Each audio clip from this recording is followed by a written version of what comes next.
Hello student, welcome back to my class. तो आज के लेक्चर में हम डील करने वाले हैं हमारा पास्ट परफेक्ट टेंस। यानी हमने अभी तक पढ़ लिया है पास्ट की सीरीज में कंटिन्यूअस और सिंपल, और बाकी जो प्रेजेंट की सीरीज है वो आपको मेरे डिस्क्रिप्शन बॉक्स में मिल जाएगी। अब टेंस समझने से पहले इसको समझते हैं कि एग्जैक्टली ये टेंस होता क्या है। तो देखिए क्या लिखा है, it also called the pluperfect. इस टेंस को हम प्लू परफेक्ट के नाम से भी जानते हैं। It is used to talk about actions that were completed before some point in the past. This tense is talking about something that happened before something else. It describes a completed activity in the past. It is also used to emphasize that an action was completed before another action took place. अब इसका मतलब समझते हैं। सबसे पहले देखिए, it also called the pluperfect, यानी कि इसको और क्या कहा जाता है, इसको प्लू परफेक्ट बोला जाता है। It is used to talk about actions that were completed before some point in the past. यानी कि कोई एक ऐसे पॉइंट पे जहां पे आपका एक्शन खत्म हुआ होगा, तो एक कुछ समय निर्धारित था वहां पे। This tense is for talking about something that happened before something else. यानी कि ये जो टेंस होता है ये हमें और क्या बताता है कि कोई चीज हुई थी, उससे थोड़ी देर पहले ही कोई चीज हुई है। यानी कि it tells about something that happened before something else, किसी चीज के होने से पहले होना। It describes a completed activity in the past. ये बताता है कि कोई एक्टिविटी है जो आपकी पास्ट में completely पूरे तरीके से हो चुकी है। It is used to emphasize that an action was completed before another action took place. यानी कि ये और क्या बताता है, emphasize का मतलब होता है स्टूडेंट अपनी बात पे जोर डालना। तो ये किस चीज पे जोर डालता है, बेसिकली कोई एक्शन होता है जब वो कंप्लीट हो चुका होता है, उसके बाद कोई एक्शन होता है। यानी कि दो एक्शन, आप ये कह सकते हो कि दो एक्शन साथ में होना, तो जो पहले वाला एक्शन था वो पूरी तरीके से कंप्लीट हो चुका है। तो आई थिंक मीनिंग समझ में आ गया होगा। अब हम एग्जाम्पल की मदद से समझते हैं कि मैं ये जो दो सेंटेंसेस का या दो एक्शंस की बात कर रही हूँ कि वो एग्जैक्टली है क्या। देखिए स्टूडेंट, मैंने कुछ एग्जाम्पल्स लिखे हैं जिसकी मदद से हमें पता चल जाएगा कि दो एक्शन एट अ पॉइंट पे होना एंड पहला वाला एक्शन कंप्लीटली होना। Rahul had baked the cake before you arrived, यानी कि राहुल ने केक बना लिया था, वो बेक कर चुका था जब तुम आए। यू अराइव्ड, तो पहला एक्शन तो बना चुका था, बाद में तुम आए, यानी कि ये तो कंप्लीट हो चुका था 100%। नेक्स्ट देखिए, Siya had taken the pill before the team reach हर, यानी कि सिया हैड टेकन द पिल, उसने पिल पहले ले ली थी, बाद में उसके पास टीम आई, तो ये पहला एक्शन हो गया। ये दूसरा एक्शन हो गया टीम बाद में आने का। I had called the police before I investigated the noise in the garden, यानी कि पहले उसने क्या करा, पहले उसने पुलिस को कॉल करा, बाद में उसने वहां इन्वेस्टिगेट करी कि जो शोर आ रहा था उसके गार्डन में वो कहां से आ रहा था। तो ये पहला इवेंट हो गया, ये दूसरा हो गया। The weather changed but the team had plan its next move, मौसम बदला और जो टीम है उसने अपना मूव चेंज कर दिया था। तो पहले टीम ने प्लान कर लिया था, यानी कि पहला एक्शन तो प्लानिंग हो गई थी, बाद में मौसम बदला है, तो ये मौसम वाला सेकंड इवेंट हो गया। तो यहाँ पे हमने क्या देखा कि दो तरीके से जब इवेंट्स होते हैं तो पहला वाला जो इवेंट होता है वो कंप्लीटली हो चुका होता है। मीन्स इट डजंट मैटर कि which event is mention first, but the tens make it clear that which one happen first. ये नहीं होता कि कौन सा इवेंट मेंशन करा जाएगा फर्स्ट कौन सा है, बट जो टेंस होता है वो आपको क्लियर कर देता है कि पहले कौन सा इवेंट हुआ होगा। तो आई होप कि इससे एटलीस्ट आपको ये क्लियर हो गया होगा, जब दो सेंटेंस की दो इवेंट की हम बात करें तो पहला वाला जो इवेंट है वो ऑलरेडी कंप्लीट एक्टिविटी होगा आपके पास्ट का, यानी दूसरा भी होगा ऐसा नहीं है, बट पहला वाला जो है वो उससे भी पुराना होगा। यानी मैं एक डायग्राम की मदद से बताती हूँ, मैं इसे रब कर देती हूँ। देखो इस डायग्राम की मदद से आई होप कि आपके कुछ पॉइंट्स क्लियर हो कि हमने बोला कि पास्ट में कोई एक एक्टिविटी होना, आप इसे ऐसे ले लीजिए, पास्ट में कोई एक्टिविटी हो रही है, प्रेजेंट फ्यूचर अलग है। अभी हमें सिर्फ ये वाले पोर्शन को हाईलाइट करना है। पास्ट में कोई एक्टिविटी यानी कि पहला इवेंट और दूसरा इवेंट।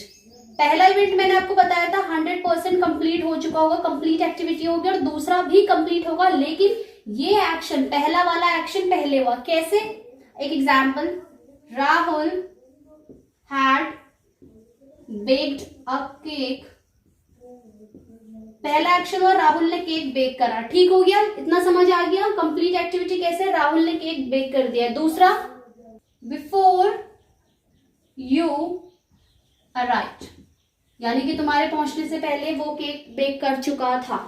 तो ये क्या हो गई आपकी सेकेंड एक्टिविटी। और ये क्या हो गई आपकी फर्स्ट एक्टिविटी।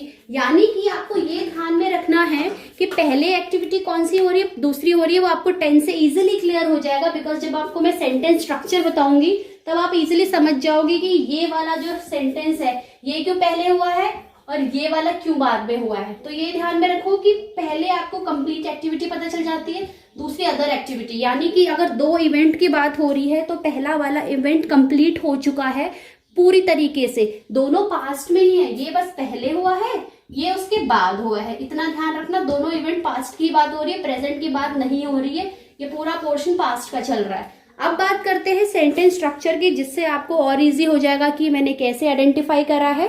देखिए स्टूडेंट, बात करते हैं सेंटेंस स्ट्रक्चर पे जाने से पहले कि इसकी आइडेंटिफिकेशन क्या होती है, पहचान क्या होती है।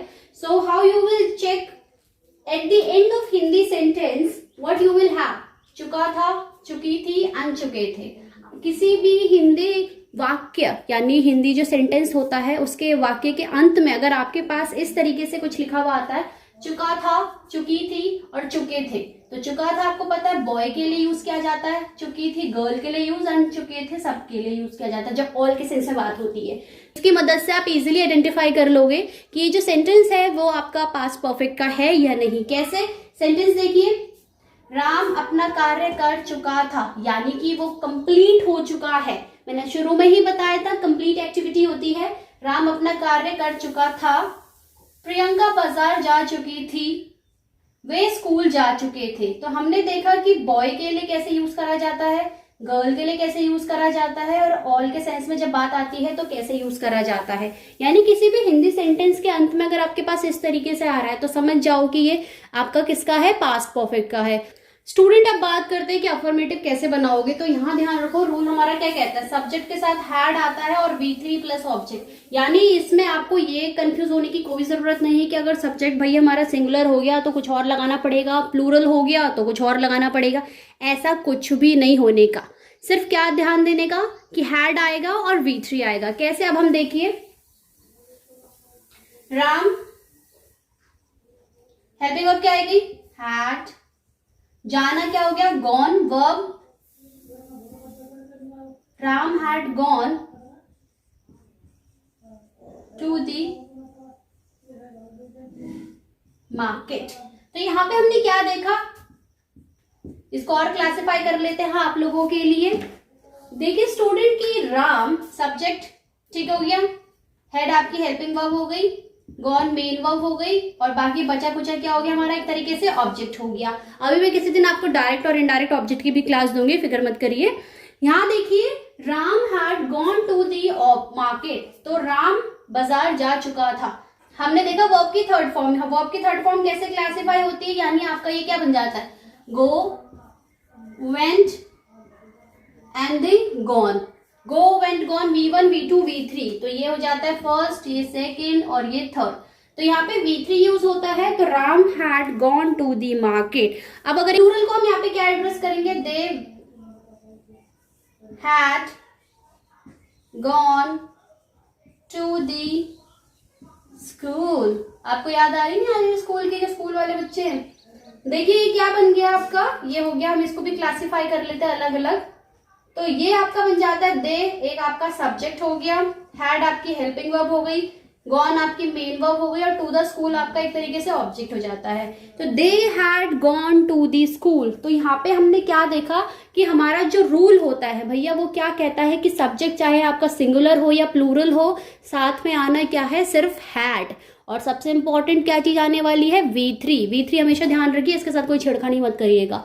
अब स्टूडेंट, नेगेटिव का रूल क्या कहता है, यानी नॉट सेंटेंसेस क्या कहते हैं, subject plus had not plus V3 plus object. यानी कि क्या बदलाव हुआ अफर्मेटिव के रूल से, सिर्फ नॉट लग गया और कोई चेंजेस नहीं होने। कैसे? सेंटेंस देख लेते हैं, राम बाजार नहीं जा चुका था। तो इसको ट्रांसलेट जब करेंगे तो क्या बन जाएगा, Ram had not gone to the market. Classify भी कर लेते हैं आप लोगों के लिए। यहाँ पे देखिए कि क्या बना है, ये आपका Ram had not gone to the market, हमारा ये हो गया सब्जेक्ट, ये हमारी हेल्पिंग वर्ब, ये हमारा नॉट लग गया रूल के हिसाब से, ये मेन वर्ब हो गई, और ये बचा कुचा ऑब्जेक्ट हो गया। नीचे वाला देख लेते हैं। नीचे वाला क्या है आपका, वे स्कूल नहीं जा चुके थे, they had not gone to the school. तो ये क्या दिया यहाँ पे, इसको भी क्लासिफाई कर लेते हैं। दे क्या हो गया भैया हमारा subject, helping verb, not, main verb, और ये बचा कुचा हमारा ऑब्जेक्ट हो गया। तो यहाँ पे आपने क्या देखा इन दोनों सेंटेंसेस में कि क्या चीज ऐड हुई थी, सिर्फ नॉट हुआ था, बाकी पूरा सेंटेंसेस वही था। Ram had not gone to the market, they had not gone to the school. अब इंटरोगेटिव के रूल की बात करते हैं, प्रश्नवाचक होते हैं, ये कैसे चेंजेस होने वाले हैं। तो मैंने आपको शुरू में ही बताया था, हमारे पास क्या होता है, दो तरीके के इंटरोगेटिव होते हैं। कौन कौन से, WH वाले और यस नो वाले। ये मैंने आपको स्टार्टिंग से बता रही हूँ, डे 1 से। इसमें देखिए, इसमें आपके पास सबसे पहला जो है यानी यस और नो, जो कि आपकी हेल्पिंग वर्ब से स्टार्ट होता है, उसमें क्या दिया है आपको, had plus subject plus V3 plus object plus question mark. तो सिंपल इसमें हेल्पिंग वर्ब आपके आगे आ जाती है सबसे, और क्या चीज ऐड हो जाता है, क्वेश्चन मार्क, यानी जो फुल स्टॉप हो रहा होता है हर किसी में अप टू नेगेटिव, वो किस में कन्वर्ट हो जाता है, इंटरोगेटिव में। WH की बात करें तो WH आगे आ जाता है WH वाले सेंटेंसेस में, और बाकी पूरा एज इट का एज इट रहता है। अब जो आज ये फर्स्ट टाइम देख रहे होंगे तो WH के कॉन्सेप्ट में स्टूडेंट ये बता दूं कि ये जो कब क्यों कैसे वाले शब्द होते हैं, तो इन शब्दों में क्या होता है, ये शब्द ना आपके बीच में आते हैं। कैसे, पहले आप सिंपल वाला देखें यानी यस नो वाला, क्या राम बाजार जा चुका था, had Ram gone to the market. ठीक है, had Ram gone to the market, क्या राम बाजार जा चुका था। हैड इसको जस्टिफाई भी कर लेते हैं, हैड हमारा helping verb, Ram subject, gone V3, और आपका ये पूरा क्या हो गया, एक तरीके से ऑब्जेक्ट हो गया। नीचे देखिए जो WH की मैं बात कर रही थी कि क्या WH वाला कॉन्सेप्ट होता है, सीता क्यों बाजार जा चुकी थी, यानी ये कब क्यों कैसे किसका काई को, ये सब तरीके का अगर बीच में आते हैं तो आप कैसे चेंजेस करने वाले हो। ये बन जाएगा आपका सीता, सॉरी वाई, क्योंकि क्यों को क्या बोलते हैं, वाई सीता, सीता क्योंकि एक प्रॉपर नाउन है तो capital, had gone to the market. तो हमने क्या देखा कि यहाँ पे हमारा जो WH वाला वर्ड था, यानी ये जो कब क्यों कैसे वाला था, ये पहले आता है। तो इसके बाद क्या हो जाता है, why Sita had gone to the market. तो यहाँ पे आपका सिंपल हो गया, why Sita had gone to the market. कैसे आया, क्योंकि कब क्यों कैसे वाला जो वर्ड था वो आपके मिड में आता है तो WH आगे आ जाता है, और अगर हिंदी सेंटेंस में शुरुआत में होता है तो वो आपका हेल्पिंग वर्ब आगे आ जाता है। अब नेगेटिव प्लस इंटरोगेटिव की बात करें, इसी में चेंजेस कर देते हैं, बहुत इजी है, चलिए देखते हैं। अब बात करते हैं स्टूडेंट इंटेरोनेगेटिव की जो होती है, यानी कि इसमें आपका सिंपल नॉट ऐड हो जाता है, नेगेटिव प्लस इंटेरोगेटिव बन जाता है। तो इसमें क्या चेंजेस होते हैं, had plus subject plus not plus V3 plus object plus question mark, यानी क्या आपको नया दिखा है, सिर्फ ये नॉट। WH में बात करें WH plus had plus subject plus not plus V3 plus object plus question mark, तो क्या नया है, नॉट। यानी कि सिर्फ इसमें नेगेटिव इंटरोगेटिव की बात करें तो इसमें नॉट ऐड होता है, बाकी ये एज इट इंटरोगेटिव का रूल होता है। जैसे क्या राम बाजार नहीं जा चुका था, सीता क्यों बाजार नहीं जा चुकी थी। तो पहले वाले में हमने देखा, इसको क्लासिफाई कर लेते हैं रूल्स के हिसाब से, इजी हो जाएगा। Had Ram not gone to the market, तो हैड हो गया आपका क्या, हेल्पिंग वर्ब रूल के हिसाब से, राम हो गया सब्जेक्ट, नॉट हो गया रूल के हिसाब से, गॉन आ गया V3, और ये पूरा पार्ट हो गया ऑब्जेक्ट। वही नीचे देखिए, वाई WH वर्ड हो गया, सीता आपका सब्जेक्ट, हेड आपकी हेल्पिंग वर्ब, नॉट आपका रूल, V3, और ये बचा कुछ आपका ऑब्जेक्ट। तो यानी इसमें क्या चेंजेस होते हैं, इसमें सिर्फ यही चेंज होते हैं, ध्यान रखिएगा कि जो आपकी हेल्पिंग वर्ब होती है वो बैक चली जाती है और WH आगे आ जाता है, और यस नो वाले में आपका WH आगे नहीं आता है, उसमें कोई WH का वर्ड नहीं होता है, उसमें सिर्फ हेल्पिंग वर्ब आगे आती है। तो ये थे नेगेटिव इंट्रोगेटिव की। अब बात करते हैं कुछ यूजेस की कि जो आपका टेंस होता है कहाँ यूज होता है। पहला यूज देखो क्या कहता है, to describe an action finished before another past action, यानी कि एकदम से कोई एक्शन खत्म होना और उसी के तुरंत बाद दूसरा एक्शन भी। कैसे, Richa had gone out when her sister arrived in the school, यानी कि वो बाहर जा चुकी थी जैसे ही उसकी सिस्टर स्कूल में पहुंची। तो यहाँ पे हमने क्या देखा कि जो पहला सेंटेंस है वो हमें क्या डिस्क्राइब करता है कि कोई एक्शन खत्म हो चुका है किसी और पास्ट में एक्शन होने से पहले।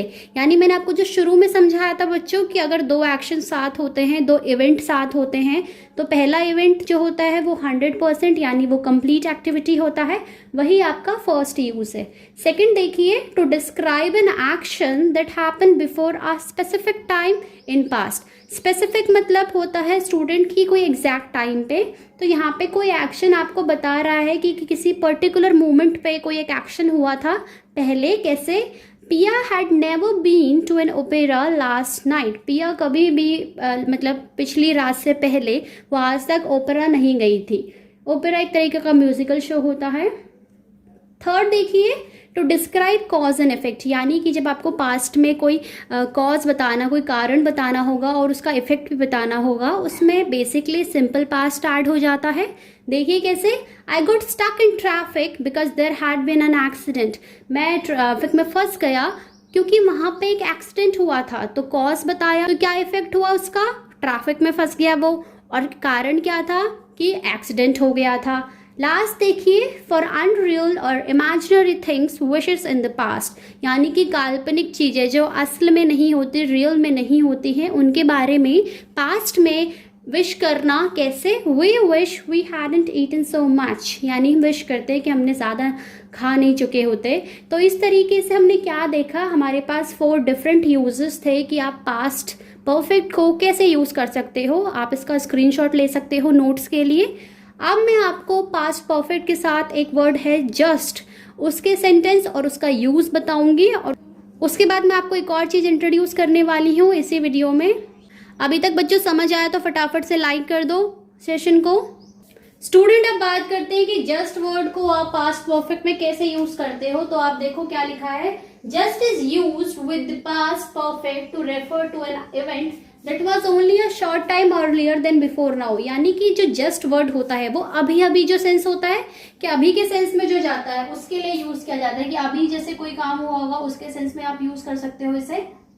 यानी कि जैसे कोई शॉर्ट टाइम के लिए, शॉर्ट ड्यूरेशन के लिए, छोटे से ही समय, छोटा इन द सेंस कि कम ड्यूरेशन के लिए। The train had just left when I arrived at the station, यानी कि ट्रेन अभी अभी छूटी है जैसे ही मैं स्टेशन में पहुंचा था। She had just left the room when the police arrived, उसने अभी अभी रूम छोड़ा है जैसे ही पुलिस अराइव हुई, पहुंची। I had just put the washing out when it started to rain, मैंने अभी अभी बाहर रखा था तब भी बारिश शुरू हो गई। तो यहाँ पे हमने क्या देखा कि जस्ट वर्ड होता है वो अभी के सेंस में, यानी शॉर्ट टाइम के सेंस में भी यूज करा जाता है, कि जो अभी एट प्रेजेंट यानी अभी जो हुआ है उससे थोड़ा सा टाइम पहले, उसके लिए भी आप जस्ट यूज कर सकते हो। अब जो एक चीज मैं आपको बताने वाली थी, यानी कॉन्ट्रैक्शन फॉर्म क्या होती है, क्योंकि हैड वर्ड या बेसिकली सारे यूज हो सकते हैं, बट अभी हम पास्ट की बात कर रहे हैं तो मैं आपको हैड की कॉन्ट्रैक्शन बताऊंगी कि कैसे यूज करते हैं। स्टूडेंट, अब बात करते हैं कॉन्ट्रैक्शन फॉर्म की। कॉन्ट्रैक्शन मतलब क्या होता है आपका, बेसिकली शॉर्ट फॉर्म्स का बोला जाता है। यानी जैसे मैंने इस तरफ आप देख सकते हो, मैंने जो भी ये लेफ्ट साइड पोर्शन लिखा हुआ है, I, he, she, you, it, they, we, इन सब के साथ अगर हैड आता है तो आप उसको इस तरीके से भी लिख सकते हो। आई हैड, आई, ही, ये कभी कभी वुड का भी रेफर करता है, depend on the sentence, depend on the verb also. तो आप हमेशा ये मत सोचिएगा कि इसका मतलब सिर्फ डी लगने वाला है तो ये आई हैड ही होगा। आप इसमें वुड भी यूज कर सकते हो, वो अलग बात है, वो किसी दिन मैं आप लोगों के लिए कॉन्ट्रैक्शन की एक वीडियो बनाऊंगी तो उसमें आपको ईजी हो जाएगा। You had, you, it had, they had, we had, तो इस तरीके की कॉन्ट्रैक्शन भी आप यूज कर सकते हैं जब आपको वही लिखना होता है। बट मैं प्रेफर करूंगी कि जब आप फॉर्मल इंग्लिश लिखें ऑफिशियली तो आप शॉर्ट फॉर्म्स का यूज ना करें, एब्रिविएशंस का यूज ना करें, बट इनफॉर्मली आप लिख सकते हो। तो अब हमेशा की तरह 2 सेंटेंस आपके लिए होमवर्क। वो सेंटेंस आपके क्या है, ये है राहुल, क्या दिया है देखिए जरा ध्यान से, राहुल खेलने जा चुका था, क्या तुम अपना कार्य कर चुके थे। तो एक अफर्मेटिव का हो गया, एक आपका इंट्रोगेटिव का हो गया। तो ये दोनों के आंसर फटाफट से चैट बॉक्स में लिख दीजिएगा। और स्टूडेंट, आप लोग बिल्कुल भी वरीड मत होइए कि मैम एक एग्जाम्पल करा रही हैं तो एक से कैसे क्लियर होगा, एक से आपको थोड़ा बहुत समझ आ जाएगा, बट चिंता नहीं करने का। अपन लोग क्या करेंगे, जैसे ही हमारी 10 सीरीज फिनिश होती है तो मैं हर पर्टिकुलर टेंस के हिसाब से आपको अराउंड 10 to 15 या फिर 20 एग्जाम्पल्स की मदद से भी कराऊंगी, ताकि आपकी जो टेंस है वो काफ़ी अच्छे से हो जाए। और उसके बाद हम लोग क्या करने वाले हैं, एरर डिटेक्शन भी करेंगे। यानी कि जब हमारी टेंस की सीरीज फिनिश हो जाती है तो हम लोग पहले एग्जाम्पल्स करेंगे, फिर उसके बाद एरर डिटेक्शन भी करेंगे। तो ये था आज की वीडियो में। उम्मीद करती हूँ बच्चों अब आपको थोड़ा बहुत समझ आ गया होगा, और जितना समझ आ गया है उसको अगर रिवाइज करोगे तो अच्छे से भी समझ आ जाएगा। तो मिलते हैं स्टूडेंट आपसे अगली क्लास में नए लेक्चर के साथ। तब तक के लिए इन दोनों आंसर्स को फटाफट लिख दीजिएगा और जितना भी पढ़ा है आज उसे अच्छे से रिवाइज कीजिएगा।